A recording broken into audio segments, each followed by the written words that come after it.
inshingano y'ubuyobozi bukuru ni abantu bashobora kuba bayobora urubyiruko rwose mwabonye ruca imbere aha ngaha.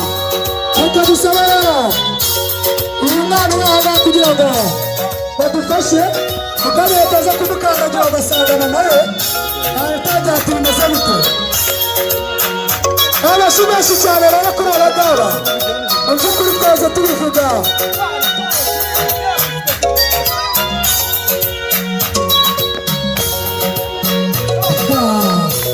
Reka mbabwize ukuri ngo niyo mutakomera kuri urupapuro uzi kwiruka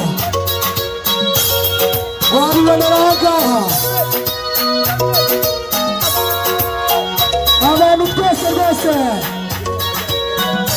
ni karibu mu cyiciro ntabwo duheza kugira ngo uyu ni umuti mwiza.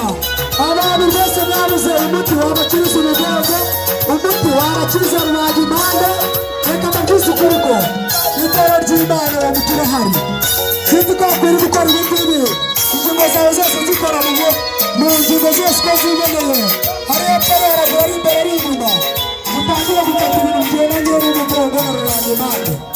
Kama mbabwize ukuri uyu ni umuti mwiza rero kugira ngo ibintu bigende neza.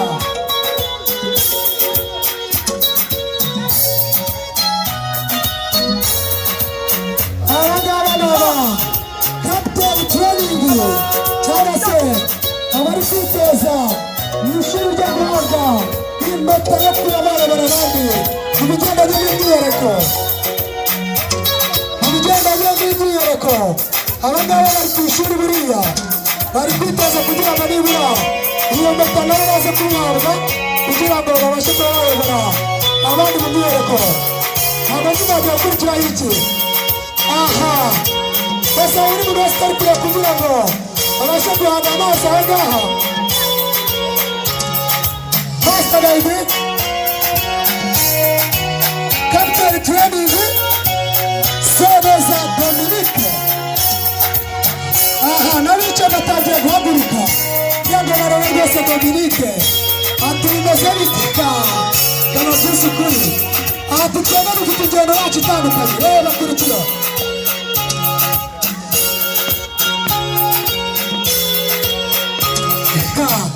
kera byitoje ntabwo wapfa gufata kuriya. Amashyi menshi cyane kuri Dominique. Abantu bakunda Dominique mwese reka mutugaragarize kumuha amashyi menshi cyane kuri Dominique. Dominique rwose wigarura imitima y'abantu aha ngaha ku bwa siporo ukora. Kurikira rero amashyi menshi cyane reka mbabwize ukuri ni abantu niyo wajya ahandi hatari kuri kaburimbo kazi kuri. Reka mbabwize ukuri wowe Dominique wavuga ati akarasisi karazwi hano ati rero zirabasuhuje cyane rwose.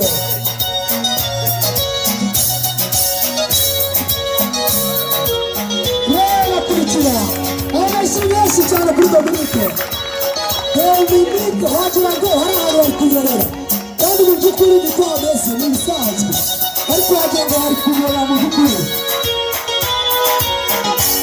Ati abantu bose mu mpande zose mwumve ko nabahaye karibu kandi nabahaye ikaze kandi bishimiye kuba mwaje muri iki gitaramo cyahariwe urubyiruko rw'Abadivantisite b'umunsi wa karindwi. Aha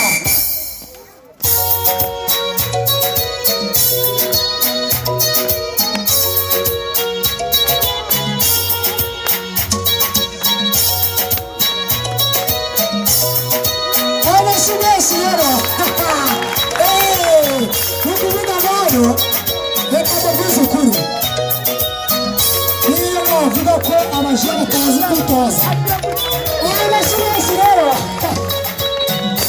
ati ndabashimira cyane.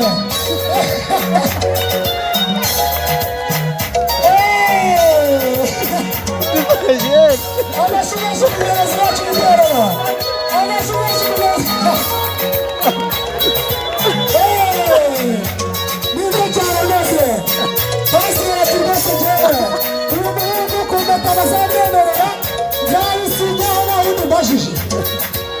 Pasiteri rwose aranezerewe cyane ati aba bahungu impeta bazabasigira yo gutoza abandi nzayisinyaho nawe mbajije nangishije inama. Niyo mpamvu rero buri muntu wese mu cyiciro ni karibu, nta mafaranga dusaba, nta kindi usaba cya mbere ni ugutanga umwanya wawe ukaza tukakwigisha ibintu byose bari gukora, nawe wabikora kandi ukabishobora. Dusoza rero reka dusoze dusubira mu byatangazo kugira ngo mubyumve neza. Abasore bose, urubyiruko rwose rushaka kwiga imyuga itandukanye, harimo ubudozi, harimo n'ibindi byose bitandukanye. Hari ishuri riri kwiga kugira ngo ribashe kwigisha abasore bacu imyuga. Mugomba kwiyandikisha rero ku tugari twanyu kugira ngo mutangire kwiga imyuga itandukanye, kandi abaziyandikisha mbere abo bafite amahirwe menshi yo kugira ngo babandike kandi babemere kwiga muri iryo shuri. Turabashimiye cyane rero.